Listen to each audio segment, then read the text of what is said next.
merci d'accueillir nos invités. Grand corps malade et Mehdi Hubert dans les studios, s'il vous plaît. Salut. Comment ça va? Ça va bien? Tu dis bonsoir, 17h, ouais, bonsoir. Ouais, C'est déjà le bonsoir, soir. non, à C'est déjà partir le soir. de, je crois, selon une étude, c'est à partir de 16h47 que tu peux dire bonsoir. Moi j'aime trop quand ça commence une phrase par selon une étude. C'est vrai. Tu commences tout par ça, ça annule tout ce que peut dire la personne en face en fait. Et Et selon une étude, on est levé depuis très longtemps, donc pour nous c'est bonsoir. C'est vrai. Bon, grande promo, j'imagine, parce que Monsieur Aznavour sort demain le biopic sur Charles Aznavour que vous avez co-réalisé tous les deux. C'est pas d'ailleurs votre première collaboration, puisque vous avez l'habitude de bosser en binôme finalement sur la réal. Vous avez fait, c'est votre troisième film ensemble, là? Ouais. Troisième long en tout cas. On a fait Patient et La vie scolaire. Et La vie scolaire ensemble. Donc le troisième, et quel film, on le dit, on n'arrête pas, on en parle en antenne, on fait la propagande sur le film. On l'a vu il y a 2 semaines en avant-première, on a eu la chance de le voir et vraiment on a pris une claque.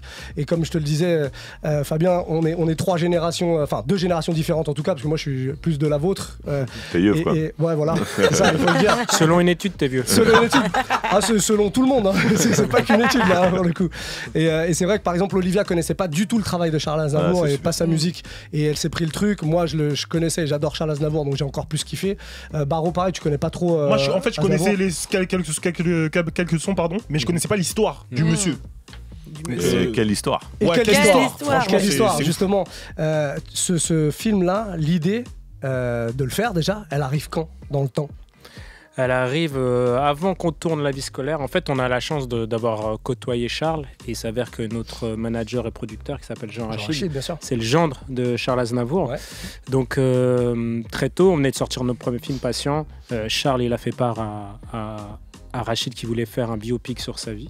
Ok. Et du coup, il lui a dit, j'aimerais bien que ce soit toi qui produise. Et à un moment donné, il a fallu parler de réalisateur. Donc, Rachid a montré à Charles notre premier film. Et Charles a aimé, ouais, comme vous pouvez le voir dans le film, il aimait bien donner sa chance aux nouveaux venus. Ouais. Donc, il nous avait validé. Seulement peu de temps après, il est décédé. Donc, nous, on n'avait pas à cœur, tu vois, de faire un biopic sur quelqu'un qui venait tout juste de partir. On a mis ce projet de côté. Ouais. On a écrit, réalisé La vie scolaire. Et après, on est revenu sur ce projet. Parce qu'à la base, il était convenu que le film sorte de son vivant, du coup. Bah ouais, dans Ouais. l'idéal, c'était ça. Ok, Ouais, ok. nous on avait prévu de le faire avec lui quasiment, nous Ouais. à l'écriture, à la réalisation, mais lui en consultant de luxe, tu vois, de dire il va pouvoir Ouais. nous alimenter d'anecdotes, d'histoires. Et voilà, malheureusement il est mort à ce moment-là, donc on a attendu quelques temps avant de le faire. Ok. Bon, Mais l'avantage, c'est que c'est un film qui est complètement validé par les héritiers, par la Par famille, la de famille, ouais, Charles Aznavour. Donc j'imagine que vous avez eu accès à tout un tas d'infos que, Oui, voilà. que quelqu'un qui connaissait pas du tout, ou alors qui aurait même pas demandé, parce que souvent les biopics, les familles sont pas forcément d'accord, ils sont même pas ok avec ce qui s'est dit dans le biopic. Là au moins, j'imagine que vous avez eu accès à un maximum d'infos pour pouvoir faire le truc le plus fidèle possible. On a beaucoup lu Ouais. les biographies, on a beaucoup regardé des documentaires, des archives. Et ce qui est bien avec la famille, c'est que ils ont validé tout ça, alors que pourtant, il y a des passages dans le film où on l'épargne pas, tu vois. Il avait aussi ses défauts, ses côtés sombres. Il a eu une espèce d'égoïsme tellement il avait envie de réussir. Il a sacrifié des fois sa vie familiale, etc. Voilà, la famille aurait pu dire « Oh non, venez, on parle pas trop de ça pour qu'on ait une belle image de notre papa, tout ça. » Mais non, ils nous ont laissé totale liberté. Et voilà, ils savaient aussi que c'était dans l'intérêt du film de montrer toutes les facettes d'Aznavour. Et Mais ils c'est nous ça ont qui aussi- fait que le excuse-moi. film est... Bah pardon, c'est moi. Mais Non, c'est mais- ça qui fait que le film, il est aussi authentique, tu vois, parce que rien que... Désolé, mais pour comparer avec le biopic de Bob Marley, c'est tellement... Non, mais tu vois, c'est tellement lisse que du coup, t'as pas l'impression de connaître une vraie personne. Il y a personne qui est parfait, donc c'est sûr. ça qui rend le film trop bien. Et oui, la chance qu'on a eu aussi, c'est qu'ils nous ont donné accès à toutes les archives de Charles. Comme tu as pu le voir dans le film, il aimait bien tout filmer. Ouais. Donc on a eu accès à ces images-là. Donc ça nous a permis, nous, pour reconstituer un peu l'époque, de voir ce qu'il portait comme vêtements, de voir la déco de ses appartements. Donc ça a beaucoup servi à nous et à nos équipes. Et aussi à Tar pour capter comment Charles parlait dans la vraie vie, quoi. Tu vois. Ouais, ça c'est comme tu le dis, on voit d'ailleurs, vous êtes tenu à le mettre dans le film, on voit très tôt acheter une caméra et puis filmer des trucs, etc. C'était sous quel format à l'époque? Comment vous avez récupéré Super ça? 8. Super 8, donc Super 8. Ça a été numérisé en fait. Ok. Ça a été numérisé, donc on a eu un disque dur où il y avait toutes les archives possibles. C'était assez drôle parce que tu le voyais dans la vie de tous les jours. Tu vois, il y a même des images où il filme à Noël. On avait une image où il est à Noël chez lui. Il y a une grande table, il y a une vingtaine de personnes et il filme les gens. Et il y a Georges Brassens et Jackie Kennedy dedans. Tu vois, donc en fait, on a vu des trucs de fou. On le Jean voit. Brassens. Ouais, C'est le nom de mon lycée. c'est ça ta ref, c'est ton lycée. Mais c'était lui, mais c'était le proviseur de ton lycée. quoi. Mais ça fait pas bizarre justement de se retrouver plongé dans ces archives-là? On n'a pas l'impression d'être un peu intrusif limite? quand non, on se pas retrouve... trop, parce qu'en même temps, c'était pas sa vie cachée. C'était juste des moments de famille. Voilà, la famille nous a donné, donc il n'y avait rien de secret. Mais on voit quand même, on le voit. En caleçon de bain avec Johnny Hallyday, avec un bob, il mettait des bobs très classe. Et en train de déconner avec sa famille et tout, c'était quand même super utile pour nous. C'est quoi votre plus vieux souvenir de Charles Aznavour, à vous, pas en tant que réalisateur, hein, en tant qu'humain. On m'a déjà... Ah, en tant qu'humain, d'accord. Ouais. Ouais, d'accord, ouais, en gros, comme toi, comme si je te demandais... C'est ça. Parce que nous, on a eu la chance de le connaître, mais le premier souvenir d'Aznavour, c'est comme si tu me disais, quel est ton premier souvenir de tes parents ? Ah ouais. Tu vois, mais parce que tu sais pas. Tu n'as pas le premier souvenir de tes parents. Justement, celui dont tu te souviens. Ben je sais pas. C'est tu comme sais toi, c'est ton premier souvenir de tes parents, c'est quoi ? Tu sais de pas. Mes parents non, mais d'Aznavour, je peux peut-être te le dire. Moi non, parce que j'ai l'impression qu'il a toujours fait partie de notre vie, qu'on a grandi avec lui, qu'il était toujours, on entendait ses chansons à la maison, à la radio. Je sais pas la première fois que je l'ai vu à la télé. Alors oui, je pourrais dire la première fois que je l'ai vu en vrai, mais en tout cas la première fois qu'il est entré dans notre vie, ça je sais pas. Ok. Toi c'est pareil. Pareil. Et du coup la première fois que vous l'avez rencontré en vrai? Moi, je l'avais rencontré dans ses bureaux, grâce à Jean Rachid. Il avait une petite mallette. Il venait juste de sortir un album. Il avait genre 85 ans à peu près, 83, 84 peut-être. Il venait juste de sortir un album. Et là, il avait une mallette et il l'a ouverte devant moi. Il m'a dit, regardez, vous voyez tout le monde. Il m'a dit, regardez, là, c'est tous les textes pour mon prochain album. Donc, à 85 ans, il venait de sortir un album et il avait déjà tout le prochain. Comment ça, dans une mallette? Ça veut dire qu'il y avait trop de textes? Ouais, il y avait plein de trucs. Il y avait aussi certainement un manuscrit pour un projet de film. Il y avait un projet de livre. Il travaillait tout le temps jusqu'au bout. Il a jamais arrêté. Et très organisé surtout. Ouais, très organisé. Ça, c'est un truc que vous avez capté en matant toutes ces archives, etc. Ce côté très carré. Ouais, bien sûr. C'est-à-dire que, comme il le dit dans le film, à un moment donné, il se dit je vais écrire tous les jours. Donc, tu vois, pour pouvoir faire ça, il faut vraiment être extrêmement bien organisé. Et puis surtout, je pense que c'est un exemple pour chaque artiste de regarder ce film et de voir à quel point il faut travailler pour y arriver. Tu vois, même lui, jusqu'à la fin de sa vie, il travaillait ses gestes, tu vois, même à 94 ans, alors que c'était le Charles que tout le monde connaît, c'était déjà devenu une légende. Et il n'y a pas de secret, il vous laisse perfectionner encore. Et continuer de travailler comme personne. Qu'est-ce que vous avez appris sur sa vie que vous ignoriez, musicale ou autre, d'ailleurs, des anecdotes, puisqu'il a rencontré énormément de monde, on le voit dans le film. Il y a plein de petites anecdotes, des choses qu'on a lues, qu'on a découvertes. Après, le plus grand aspect de sa personnalité où on a eu confirmation, on va dire, c'est c'est un énorme bosseur, mais même quand il atteignait ses objectifs, malgré tous les problèmes qu'il a eu, malgré toutes les critiques négatives, au début, son parcours, vous l'avez vu dans le film, il a galéré, il n'est pas arrivé tout de suite. Ouais, mais c'est ça en plus qui donne de l'émotion dans le truc. Tu vois le gars, il charbonne, tu le vois galérer de fou, tu vois en fait l'ascension. Et comme je disais, moi je connaissais ses sons, mais je connaissais pas vraiment son histoire. Je pensais connaître un peu, mais je connaissais pas en fait. Quand il arrive, après avoir charbonné et tout, quand il arrive à son objectif, n'importe qui aurait dit ça y est, je suis arrivé. Lui, il a dit non. C'est que le début. Je veux plus. Je vais trouver un autre objectif. Je suis une énorme star en France. À l'époque, personne, à part Edith Piaf qui avait chanté un peu à New York, personne n'allait se produire à l'étranger. Lui, il a dit, je vais être une star dans le monde entier. Je vais enregistrer mes sons en espagnol, en anglais. Je vais aller remiser moi-même. Il prenait des risques financiers. Je vais aller louer moi-même la plus grande salle dans chaque capitale du monde. Et je vais faire une tournée. Il s'arrêtait jamais. Vraiment, c'est un génie.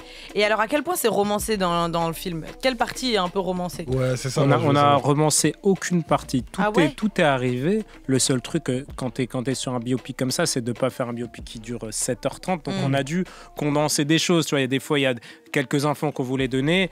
Ça a dû se passer peut-être à, je dis n'importe quoi, 1 an d'intervalle. On les a mis ensemble juste pour gagner du temps. En tout cas, tout ce qui est arrivé, on a absolument rien romancé. Au contraire, on a même dû enlever des choses parce que le premier montage, il devait faire 2h55. Donc on a dû réduire un petit peu. On avait vraiment trop de matière. Mais même dans les dialogues et tout, genre, est-ce que vous aviez des archives et tout, vidéo? Vous avez pris beaucoup dans les archives vidéo pour mettre dans les dialogues? On a écrit nous-mêmes les dialogues en s'inspirant évidemment de comment ça parlait à l'époque, de voir comment le vocabulaire qu'utilisait le vocabulaire qu'utilisait Aznavour dans ses interviews. Et puis après Tahar Rahim qui joue Aznavour, qui fait une performance de ouf. Lui aussi il a écouté toutes les interviews et même lui nous a proposé des fois de modifier un peu un dialogue. Il dit je pense que là il aurait dit plutôt comme ça, tu vois, c'était hyper intéressant de bosser avec lui. Il est devenu lui. Et après, pour tout vous dire, on a même après fait passer le scénario à un historien, un linguiste, pour voir si on n'avait pas fait de conneries. Historiquement, si on n'avait pas fait, comme en plus, vous avez vu, il y a la résistance, il y a la Deuxième Guerre mondiale, tout ça. Est-ce qu'on n'avait pas fait des erreurs chronologiques ou quoi? Et est-ce que... tu vois, les termes étaient bons, parce qu'à quel moment, tu vois, des fois, nous, on écrivait, on disait, ouais, et là, on écrit que Aznavour, il répond à son pote, ok. Après, on disait, attends. Est-ce qu'il disait ok à l'époque? Est-ce qu'on disait ok à l'époque? Donc, anglais, on a fait de recherche. Ok, c'est arrivé après la Deuxième Guerre mondiale, une fois que les Américains étaient passés par là, tu vois. Ok. Donc, voilà, il a failli faire. T'es un Américain, toi, c'est juste toi, ça se voit. Je viens d'Atlanta sur scène. Comment vous avez choisi Taraïm alors? Comment vous avez décidé? En fait, moi je propose qu'on en parle dans un tout petit instant. Okay. On va faire une toute petite pause quand même. Il y a le son d'Yanis et juste derrière, on en parle. C'est un très beau teasing, mais il faut qu'on parle évidemment du premier rôle, Taraïm, qui est, comme tu le disais, exceptionnel. Déjà, est-ce que c'était une évidence tout de suite ou est-ce que ça a été compliqué de trouver un Charles Aznavour? Ça n'a pas été compliqué et ça n'a pas été une évidence non plus. C'est-à-dire que nous, on voulait commencer très tôt à faire notre casting parce qu'on savait qu'il allait être très très long. Et on savait surtout que la personne qui allait devoir faire Charles allait devoir prendre des cours de piano, des cours de chant, etc. Donc très tôt, on a vu notre directeur de casting avec qui on a fait tous nos films qui s'appelle David Bertrand. Et puis, tu sais, on passait... Il savait qu'on se connaissait avec Tahar et on passe tous les rôles. Et puis, quand on arrive sur la fin, il dit, bon, en même temps, pour Charles, moi, je suppose savoir qui vous avez choisi. On a dit, bah non, dis-nous. Il dit, bah, Tahar. Et on se regardait, on dit, putain, ouais, on n'y avait pas pensé. On sait même pas pourquoi. C'est même pas pourquoi on n'y avait pas pensé. Même de temps en temps, il nous donnait des idées de casting, carrément. Tu vois, il nous disait, c'est tel acteur, il est bon, j'en ai entendu parler, etc. Donc, on l'a appelé, un vendredi, on l'a appelé en disant, voilà, on pense à toi pour jouer Charles. Ce à quoi il a très gentiment répondu, mais vous êtes des ouf ou quoi? Même lui, il y croyait pas. Il dit, non, mais... Et après, il a laissé ça de côté et il nous a rappelé le lundi en disant, bon, j'ai passé tout le week-end à regarder des interviews, des documentaires et en fait, je pense que je peux le faire. Du coup, on est parti tout de suite avec lui. Donc, il y a combien de temps de travail là sur son perso? Parce qu'il y a un vrai travail, comme on le disait tout à l'heure, c'est lui quoi. Lui, il a bossé plus de 6 mois en amont, avant le tournage. Cours de chant, cours de piano, et après tout le travail personnel, d'aller éplucher chaque image de Charles, de travailler la gestuelle, de travailler l'élocution, plus après de venir avec nous. Nous, on l'a associé, tu vois, à l'écriture du scénario. Enfin, c'était notre scénario, mais on le passait toutes les scènes avec lui ensemble pour voir s'il avait des idées, etc. Donc voilà, gros travail sur plus de 6 mois. Il a eu accès aussi aux archives que vous aviez. On lui a fait un disque dur. Il les a saignés, les archives, je crois. J'imagine, ouais. Il a passé des nuits dessus. Et du coup, alors tu le disais, il a pris des cours de chant parce qu'il y a certains morceaux qui sont chantés par lui. J'ai cru comprendre qu'il y avait aussi une technique où vous avez mélangé un peu de la voix de Charles Aznavour sur certains morceaux qui étaient un peu plus durs à maîtriser. Je sais pas si c'est dans les graves ou les aigus. Dans les aigus, ouais. Dans les aigus, c'est un peu plus compliqué. C'est vraiment lui qui a tout chanté. À chaque fois que tu vois Tahar à l'image, c'est lui qui chante. Okay. Tu vois le niveau qu'il a atteint. Après, c'est vrai que dans les aigus, lui, il atteignait bien la note, mais ça s'écartait un peu trop du ton, des petits vibratos, comme on dit, d'Aznavour. Et du coup, là, c'est un travail d'ingé son, mais comme vous connaissez, comme en studio, de toute façon, n'importe quel chanteur, il y a un travail sur la voix pour l'améliorer. Donc voilà, il y a eu un travail d'ingé son, mais c'est la voix de Tahar. C'est que sa voix. Il n'y a pas eu, parce que j'avais cru comprendre qu'ils avaient rajouté un peu de la voix. Non, c'est du mix ou dans les aigus, voilà, ils mixent un tout petit peu. Le travail de l'ingé son, il est fabuleux à ce niveau-là. C'est incroyable. Là, c'est pareil, on a fait travailler nos ingé sons, tu vois, on a la chance d'être dans la musique aussi, donc du coup, c'est pas des ingé sons cinéma qu'on fait, c'est ce travail-là, c'est vraiment des ingé sons musique, donc ils connaissent le travail des voix. Ok. Vous avez parlé avec Charles Aznavour avant du film et il vous a dit qu'il voulait absolument parler de l'avant sa carrière, avant sa carrière, avant succès. Il voulait mettre quoi d'autre dans le film, lui personnellement? En vrai, on n'a pas eu le temps d'énormément parler avec lui. La seule chose dont on a parlé, c'est effectivement de dire non, mais nous, on aimerait bien continuer un peu plus loin parce que c'est intéressant et surtout après être devenu la star qu'il est, il a passé 10 ans où c'est la décennie magique de Charles. C'est là où il écrit tous ses tubes, tu vois. Comme il dit, il trouve la formule Aznavour et nous, c'était important de parler de ça. Et puis nous, ce qui nous intéressait aussi, c'est de dire comment, quand tu viens d'une famille très pauvre, et que tu commences à toucher tes premiers gros chèques, comment ça se passe dans ta vie, tu vois. Et lui, il a eu ce côté un peu bling-bling, tu vois, avec des gros manteaux de fourrure, des Rolls, etc. Et c'est un des premiers, tu vois, de l'histoire. Tu sais, c'est proche c'est proche d'un rappeur, quoi. Tu vois ce que je veux dire? C'est que quand t'as les stars d'avant, ils venaient pas de milieux sociaux extrêmement pauvres, tu vois. Donc ils n'avaient pas le même rapport à l'argent et que quand t'en as à un moment donné, t'as envie de montrer que t'en as, tu vois. Et lui, c'est un des premiers à avoir fait ça aussi. Ouais, mais malgré tout, c'est pas ce qu'on retient de Charles Aznavour, j'ai l'impression. Tu vois, c'est assez bizarre. Ouais, bien sûr, non. En plus, lui, ça a été juste une période. Il a eu sa période bling-bling où il dit voilà, ça y est, j'ai des sous. Et j'ai pas de problème, je l'assume. Après, évidemment, c'était pas que ça. Lui, ce qu'on retient surtout, c'est le travail. Et le talent. Et le talent, il a eu des idées de génie. Mais c'est un passionné de ouf aussi. Il y a évidemment eu un travail sur le casting aussi sur les autres persos, parce qu'il y a des Edith Piaf, par exemple. Elle est géniale, elle s'appelle Marie-Julie Beaup. Thomas me faisait rire de ouf.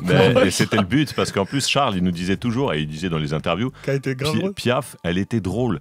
Et en fait, il y a eu un biopic de Piaf, joué magnifiquement par Marion Cotillard, mais ils avaient pas trop pris cet angle-là. Et Charles disait, c'est dommage, parce qu'en fait, elle est avant tout drôle, bien sûr. Elle a des côtés dictatrice, tyrannique. C'est elle la bosse, elle décide de tout le temps. Mais en même temps, il disait, on s'est marré à chaque jour avec elle, on s'est marré. Donc on a pris un peu ce côté-là. Et dans leur relation, même si elle est dure avec lui, en même temps, c'est une vanneuse, quoi. Justement, pour la trouver, est-ce qu'il n'y avait pas cette pression de se dire, il y a déjà eu Marion Cotillard qui a fait le biopic. Nous, va falloir qu'on prenne un autre angle ou qu'on trouve quelqu'un différent. Moi, je la trouve plus efficace que Marion Cotillard, même en Edith Piaf. Bah merci, c'est cool. Je sais pas si c'est la pression, retour que vous avez déjà eu, mais on a 100% de retour positif. Tout le monde nous dit que notre Piaf, franchement, elle est géniale. Elle parle qu'en métaphore et tout. Non, elle est forte. Après, c'est une actrice de dingue. Elle aussi, elle chante vraiment dans le film. C'est une comédienne de théâtre à la base. Elle est super forte. Marie-Julie, c'est une génie. Donc on a la chance, qu'elle ait passé le casting. On l'a choisie direct parce qu'elle était magnifique. Et elle amène un vrai truc. Il y en a un aussi qu'on voit pas longtemps, mais c'est Johnny Hallyday jeune. C'est pareil, lui, la ressemblance, elle est folle. Ouais, c'est incroyable. Alors lui, vraiment, on a fait un casting et puis on s'est dit très tôt, on va galérer pour trouver Johnny. Et à un moment donné, notre directeur de casting nous appelle, il dit, j'ai mis un gars là, tu sais, on a un espèce de disque dur partagé là, tu vois, en ligne où tu mets tous les passages des gens et tu dis, là j'ai trouvé quelqu'un, allez-y, c'est incroyable. Et du coup, on clique, on voit, mais putain, mais c'est incroyable. Déjà, même pas grimé, tu vois, sans la coupe, sans les vêtements, etc. On s'aperçoit que déjà, il lui ressemble de ouf. Et on était trop contents. On s'est dit, putain, c'est bon, on touche à rien, c'est lui, valide-le vite pour pas qu'il aille tourner ailleurs et qu'on ne l'ait pas. Quand t'es directeur de casting et que tu cherches un Johnny, genre, est-ce qu'il n'y a pas tous les sosies de Johnny là? Le problème, c'est que les sosies de Johnny les plus connus, ils ont tous 60 piges, tu vois. Là, il nous fallait un Johnny jeune, c'était ça le truc. Okay. Et après, pour finir dans le casting, il y a celui qui joue Pierre Roche. Donc les gens ne savent pas que Aznavour, il a commencé en duo. Ouais, bah moi, c'est un truc que j'ignorais pas. Avec Pierre Roche, ils ont fait 8 ans ensemble. Et Pierre Roche, Sébastien Bouillon. Et du coup, grâce à ce binôme, on a aussi fait un film de potes. Tu vois, il y a aussi ce truc-là de ces deux mecs qui partent à vélo sur les routes de France pour aller jouer dans des petits cafés en galère et tout. Et du coup, on a kiffé aussi cette partie-là. Pierre Roche, c'est un personnage, dès qu'on lisait les biographies qu'on adorait, il est très gaulerie. C'est lui qui a commencé à initier Aznavour un peu à la séduction. Il aime trop les meufs, lui. Il aime trop les meufs. Il a toujours des histoires de meufs. Et du coup, ce truc-là, des deux potes qui se baladent, on aimait bien cette partie-là. Et en plus, il est hyper humble. Il est pas du tout, en fait, il veut pas tirer la couverture. Pas du tout. Il voulait que le faire briller. Exactement. Ça raconte aussi, tu vois, encore ça. Quand tu viens d'une famille pauvre et que tu commences un peu à toucher à ça, et des fois tu as plus d'ambition que lui. Venait d'un milieu plutôt bourgeois, tu vois, il avait pas de besoin il avait financier, pas la dalle. il avait pas la dalle, voilà. Alors que l'autre derrière, il dit mais non, mais on s'arrête pas là, tu vois, faut qu'on continue, tu vois, il a toujours eu la date. Et sachant qu'en plus Bastien Bouillon qui joue dans le film, en même temps que notre film, il tournait dans Le Comte de Monte Cristo. Tu vois, des fois il était chez nous lundi, le mardi il était Comte de Monte Cristo, il a fait les deux en même temps et dans les deux, il performance exceptionnelle. Il lâchait un piano, puis il prenait une épée, il montait à cheval. Il est jamais venu de son tournage à cheval, par exemple. Tu vois, il s'est jamais trompé. C'est une vie de fou, ça, quand même, de passer du Comte de Monte Cristo à il a fait un bel été. Et surtout, il prenait des cours d'escrime, d'équitation, et de notre côté, des cours de chant et de piano. Donc, tu vois, schizophrénie. Ok. C'est quoi la plus grosse galère qu'il y a eu pendant le tournage? Il y a toujours des galères dans les tournages. Franchement, on n'en a pas eu des grosses galères, on n'a pas eu. Non, il y a eu. C'était les astres étaient avec nous. Tout vous avez bien ficelé tout l'histoire. Était fluide. Ouais, on a travaillé beaucoup en amont pour éviter des galères. Donc, puis on avait des équipes extrêmement efficaces. Donc, franchement, ça s'est très bien passé. Comment vous répartissez le taf coréal? C'est particulier quand même. Ouais, on s'est jamais, depuis le premier film, on s'est jamais posé la question et du coup, on s'est jamais partagé le taf. On écrit ensemble, on prépare énormément ensemble, histoire d'avoir réponse à toutes les questions. Il faut savoir que sur un plateau de cinéma, le jour J, tout le monde te pose des questions. T'as un technicien qui va dire, ouais, tu veux qu'il soit quelle heure? Je te fais une lumière de 17h ou de 15h. T'as un figurant qui va dire, je dois me mettre où? Un mec qui doit dire, mais les chaussures, elles doivent être rouges ou bleues. Toi, tu réponds. Donc nous, pour essayer de répondre d'une même voix, eh ben, on travaille énormément en amont, on essaie de se poser toutes les questions. Et du coup, le jour J, voilà, il n'y a pas quelqu'un qui est au cadre, à la technique et l'autre qui dirige les acteurs. On fait un peu tout ensemble. Ok. Et j'ai vu que des fois, vous testiez les scènes quand vous n'étiez pas d'accord. Vous testiez les scènes et vous choisissiez la meilleure. Quelle scène que vous avez dû refaire et vous n'étiez pas d'accord et vous avez testé?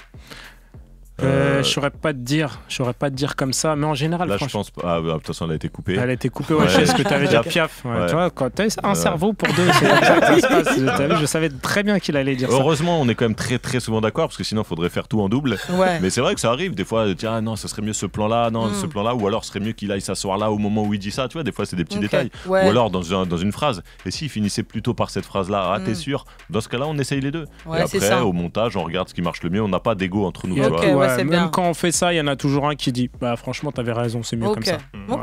Ça là, pas d'ego. Là en l'occurrence pour la scène de Piaf, c'était quoi le truc? Non, en fait, on peut le dire, elle a coupé.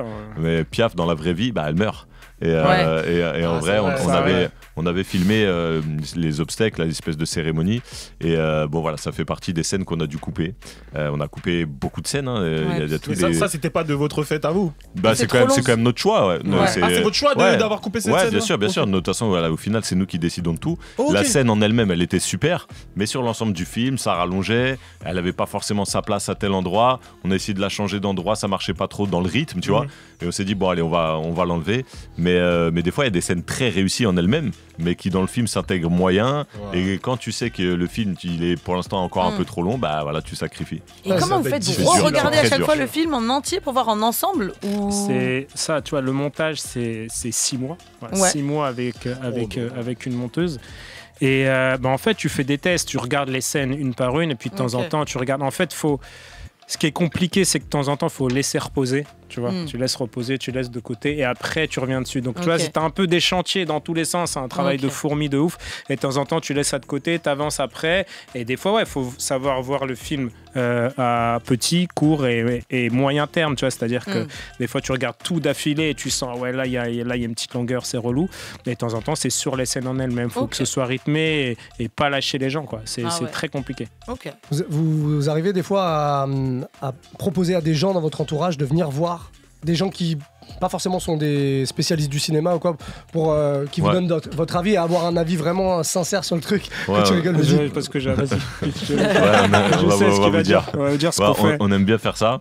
Alors ça arrive pas tout de suite. Il faut vraiment qu'il y ait déjà un premier montage global. Avec un mix aussi correct. Voilà, et une fois qu'on a une première version qui tient un peu la route, on dit là, le film, on peut le montrer, même si on sait qu'il n'est pas fini. Là, chacun, on fait une petite projection privée et chacun dans notre entourage, on amène ce qu'on appelle un mec intelligent et un teubé. Parce que les teubés sont très intéressants dans leur réaction. Bien sûr. Et il y aura des teubés en salle. Donc il faut prendre en considération les teubés. Donc on déconne avec ça, mais souvent on amène des gens justement comme tu dis qui connaissent rien au cinéma, juste pour avoir un avis naturel, quoi. Et une fois on avait fait ça sur le premier film sur Patient, on avait fait ça et puis on avait dit tous, moi, lui et notre producteur Jean-Rachid, moi Jean-Rachid, j'ai un teubé de ouf, c'est moi qui vais gagner parce qu'après on fait parler les gens, qui va faire la meilleure réflexion. Et à ce moment-là, c'est moi qui ai gagné parce que moi, mon teubé, il a pas trouvé la salle du cinéma. La tête de ma mère. Et c'est mon cousin, je le balance ici, c'est mon cousin Selim, si ça, je t'embrasse. Voilà, il a pas trouvé la salle de cinéma, il a fait demi-tour. Il a jamais vu le film. Il a jamais trouvé.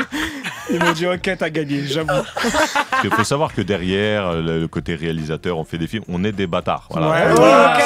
Sachez-le, on est des tarbares. Voilà. Mais Selim, je t'aime, t'es mon cousin, je t'aime fort. Mais du coup, est-ce que vous avez un exemple de réflexion d'un teubé que vous avez pris en compte?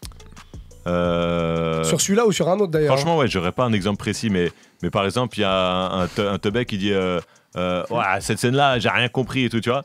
Eh ben, on se dit, bon, ok, il est teubé, mais ça veut dire il y a peut-être un truc qui fonctionne pas bien, tu vois. Il faut peut-être la démarrer autrement, cette scène, etc. Tu vois. Bon, voilà, toute remarque est bonne à prendre. Donc on peut pas savoir si on est teubé ou pas là. C'est compliqué. Tu te rappelles là, ça va. Ça va. Après, on vous connaît. Non, on vous connaît pas assez. On sait pas qui est le teubé et qui est l'intelligent. Écoute, moi, tu te rappelles, tu sais ce que je vais dire ou pas? Non. Moi, j'ai un pote qui est réal aussi et tu te rappelles, il avait avait fait un film pour Netflix et il nous avait demandé de venir tous les deux. Pour une petite projection comme ça, justement. Voilà. Donc c'est qui le... C'est toi, c'est sûr et certain. Moi, j'ai donné que des bons avis. Après, on est tous le teubé de quelqu'un. Ouais, bien sûr. Ça, c'est important de le dire. C'est important. Bon, Monsieur Aznavour, en tout cas, c'est dans les salles demain. On va vous souhaiter plein de bonnes choses avec ce film, mais j'ai aucun doute sur le succès. Enfin, je pense que vous entendez. Est-ce que vous avez des haters là ou pas? Pas encore. Vous avez lu des trucs un peu sales ou... Non, là, après, il n'y a pas encore grand monde qui l'a vu. Il y a eu des avant-premières. Comme il y a eu beaucoup de presse. Mais après, il y a de la presse, des journalistes qui n'ont pas aimé. Ouais, on en a eu un ou deux. C'est vrai que c'est plutôt minoritaire. Mais ouais, on a eu un ou deux. Mais qu'est-ce qu'ils ont pas aimé? Vas-y, balance. Si, on peut. Ouais, Télérama. Voilà, tout le monde a fait toujours ça quand on dit. Bah non, mais on peut faire sans.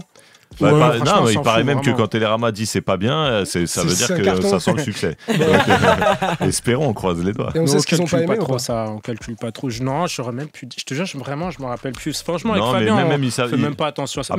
Honnêtement, même les bonnes critiques, on essaye de pas trop lire, on survole, on a des retours presse. On n'a pas trop le détail, tu vois. La chronique du fameux journaliste du Télérama, elle est pas sortie. C'est juste en sortie de presse. Des fois, ils disent aux attachés de presse, alors qu'est-ce que t'as trouvé? Lui, il dit j'ai pas aimé du tout. Tu vois. Après, on n'a pas encore trop le détail. Pas les détails, tout ça. Bon, on savait que le Move a bien aimé. Ils nous ont mis Move, ont bien aimé. Alors, ils ont bien aimé. Plus même. Comment ils ont su? Je sais pas, on a dû dire. Quelqu'un qui a dû faire un retour. Ils vous appellent, ils doivent vous appeler. Juliette peut-être qui a dit qu'on avait aimé. Ouais, non mais franchement, pour de vrai. Après, c'est vrai qu'à Juliette, on lui a beaucoup dit. C'est vrai. Mais en plus, comme je vous disais en off, à la base, moi, par exemple, j'étais réticent de ouf. Genre, je pensais pas que ça allait être aussi bien. Donc si vous hésitez... Je vais vous dire la vérité. Il a même envoyé, il a un groupe avec ses potes, il a même envoyé en disant putain, je vais voir une projection. Ouais, si, j'ai envoyé dans le groupe. Et ils étaient morts de rire parce que j'ai envoyé une première fois dans le groupe, j'étais dans le cinéma, du coup je dis ah vas-y frère, il est 10h, je suis là, je regarde Aznavour. Parce que eux ils étaient tous en télétravail, tu vois, c'était de ma gueule. Je crois 15 minutes après, je renvoie une photo dans le groupe, je dis les gars, c'est un truc de ouf le film. Ils me disent mais faut savoir gros. Et du coup, je leur ai dit après, allez voir le film. Et ils étaient en mode oh vas-y toi, ça y est, ils commencent à me dire Barreau du 16e et tout. Tu commences à me dire d'aller voir. Est-ce qu'il a changé maintenant qu'il travaille dans le 16e? Ouais, t'as capté. C'est Barreau du 16. Mais du coup, j'ai réussi à les convaincre. Du coup, dès demain, on va aller. Ah, j'en mets. On va aller voir le film. Merci frère. Merci. Bon, force à vous en tout cas. Il y a encore un peu de promo, j'imagine là pour la suite. L'avant-première ce soir, la vraie avant-première. La grosse avant-première. Bon, on va vous libérer parce qu'on sait que le planning il est chargé. De quoi? Non, il y a encore une petite merveille, le Grand Corps Malade. Ah pardon, sur ton plateau. Je l'ai là. Attends, excuse-moi, je crois qu'on a trouvé le teubé. C'est pas ça. C'est que bien joué. On me presse avec le timing. Ouais, bah comme on est quand même sur une radio, on peut parler musique. Bien sûr. Moi, j'avais un album qui s'appelait Reflet. J'ai sorti une réédition qui s'appelle Plus de Reflets. Voilà, c'est sorti le 11 octobre si je me trompe pas. C'est ça. Il y a 6 titres inédits. Et dessus, il y a même ma version à moi, on va dire, de la bohème. Ça s'appelle À chacun sa bohème. C'est pas une reprise, hein, c'est moi, c'est mon texte. Mais j'ai la chance d'avoir la voix d'Aznavour dans le refrain. Ouais. Ah ouais, on adore. Et attends, écoutez ceux qui aiment bien les futurs talents. Il y a un duo avec un petit rappeur qui s'appelle MCO. Allez entendre, le morceau s'appelle C'est moi qui écris mes textes. Il est sur toutes les plateformes et tout. Allez voir un petit rappeur de 11 ans MCO, c'est lui qui écrit, c'est lui qui rappe. Bah, dites-moi sur les réseaux ce que vous en pensez. Okay. Ça. Et pour en revenir au couplet d'Aznavour qui est dedans, c'est un couplet qui existait déjà. C'est la vraie voix du refrain La Bohème. Dans La Bohème. Ouais, voilà. Ok. Comme on a eu accès à toutes les pistes. Monsieur a ses entrées. C'est vrai. J'ai eu cette chance. Et pour dire, même dans le refrain, c'est même les vraies cordes de La Bohème. J'ai mes entrées. C'est beau. Pistes séparées, tout ça. On s'est fait un plaisir. Puisque vous êtes dans le son ici chez Vous aimez bien découvrir de nouveaux talents. Dedans, il y a un gars qui s'appelle Nicolas avec un K. C'est le mec qui a produit le son Chacun sa bohème et il chante aussi dessus. Honnêtement, écoutez ce qu'il fait. C'est dans le morceau Ce que j'aime. Voilà, ce qu'il fait, il est très très bon. Je pense c'est une future Rosta. Ça pourrait dire, il vous l'a découvert ici. Voilà. Là, on a les archives, c'est filmé, on va sortir la réédition est dispo en tout cas depuis le 11 octobre et évidemment l'actu demain. Monsieur Aznavour, foncez dans les salles. Allez-y. Merci beaucoup. Vous allez kiffer. Merci les gars d'être passés nous voir. C'était un plaisir. Merci.